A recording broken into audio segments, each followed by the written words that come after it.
ಇವತ್ತು ಮಧ್ಯ ರೋಡಲ್ಲಿ ಬೆಂಕಿ ಹಚ್ಬಿಟ್ಟು ಪ್ರತಿಭಟನೆ ಮಾಡ್ತಾವ್ರಿ. ಏನ್ ಪ್ರತಿಭಟನೆ ಅಂತ ತೋರಿಸ್ತೀನಿ, ಮಿಸ್ ಮಾಡದೆ ಕೊನೆ ತನಕ ನೋಡಿ. ಅಲ್ಲ ಎವ್ರಿವನ್, ನಾನ್ ನಿಮ್ಮ ಮನು ಕನ್ನಡಿಗ. ಇವತ್ತು ಬೆಳಗ್ಗೆ ಎದ್ದು ಮಸ್ತ್ ಟೀ ಹಾಕೊಂಡು ನಮ್ಮ ನಡೆ ಡ್ಯೂಟಿ ಕಡೆ ದಿನದಿಂದ ವ್ಲಾಗ್ ನ ಸ್ಟಾಪ್ ಮಾಡ್ಬಿಡಿ. ಕಾರಣ ಇಷ್ಟೇ, ಒಳ್ಳೆ ಕಂಟೆಂಟ್ ಕ್ರಿಯೇಟ್ ಮಾಡಿ ವರ್ಷಗಳಿಗೆಲ್ಲ ಒಂದ್ ಒಳ್ಳೆ ಆಲ್ ಒನ್ ಕರ್ನಾಟಕ ತೋರ್ಸೋಣ ಅಂತ. ಏನ್ ಮಾಡೋದು, ಬೈಕ್ ಏನೇ ಇದೆ ರೈಟ್ ಜಾಸ್ತಿ ಆಗಿರೋದ್ರಿಂದ ಪೆಟ್ರೋಲ್ ಹಾಕ್ಸೋಳ ಕಾಸಿಲ್ಲ. ಆಲ್ ಒನ್ ಕರ್ನಾಟಕ ಎಲ್ಲಿ ತೋರಿಸ್ಲಿ ತಲೆ ಕೆಡ್ಸ್ಕೊಂಬಿಡಿ.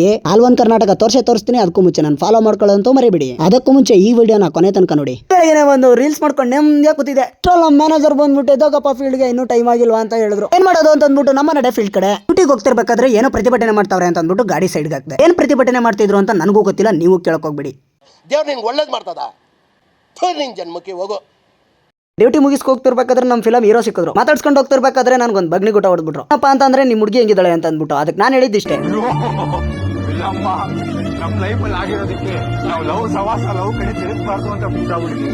ನಮ್ಮ ಲೈಫಲ್ಲಿ ಆಗಿರೋದಕ್ಕೆ ಹೇಗೋ ಸಿಂಗಲ್ ಆಗಿದ್ದೀವಿ, ಸಿಂಗಲ್ ಆಗಿರೋಕ್ಕೆ ಬಿಟ್ಬಿಡಿ. ಮನೆಗೆ ಬರೋ ಅಷ್ಟರಲ್ಲಿ ತುಂಬಾ ಕತ್ಲಾಗ್ಬಿಟ್ಟಿತ್ತು. ಇವರೆಲ್ಲ ಏನೋ ಮೀಟಿಂಗ್ ಮಾಡ್ತಾವ್ರೆ ಅಂತ ಹೋಗಿ ಕ್ಯಾಮ್ರಾ ಹಿಡಿದ್ರೆ ಎಲ್ಲ ಚಲ್ಲಾಪಿಲಿ ಆಗ್ಬಿಡೋದು. ಆ ಕಡೆ ಒಬ್ಬ ಈ ಕಡೆ ಒಬ್ಬ ಅನ್ಕೊಂಡು ಇವತ್ತಿನ ನಿಮ್ಮ ಮನು ಕರಡಿಗಳಾಗಿಷ್ಟೇ. ನೆಕ್ಸ್ಟ್ ವಿಡಿಯೋದಲ್ಲಿ ಊರಿನ ಯುವ ಕ್ರಿಕೆಟ್ ಆಟಗಾರರನ್ನ ಪರಿಚಯ ಮಾಡಿಸ್ಕೊಡ್ತೀನಿ. ಅಲ್ಲಿ ತನಕ ನಿಮ್ಮ ಮನು ಕರಡಿಗಳಿಗೆ ಇಷ್ಟ ಆಗಿದ್ರೆ ಲೈಕ್ ಮಾಡಿ, ಶೇರ್ ಮಾಡಿ, ಕಮೆಂಟ್ ಮಾಡಿ ಹಾಗೂ ಫಾಲೋ ಮಾಡ್ಕೊಳ್ಳೋದು ಅಂತ ಮರಿಬೇಡಿ. Thank you all.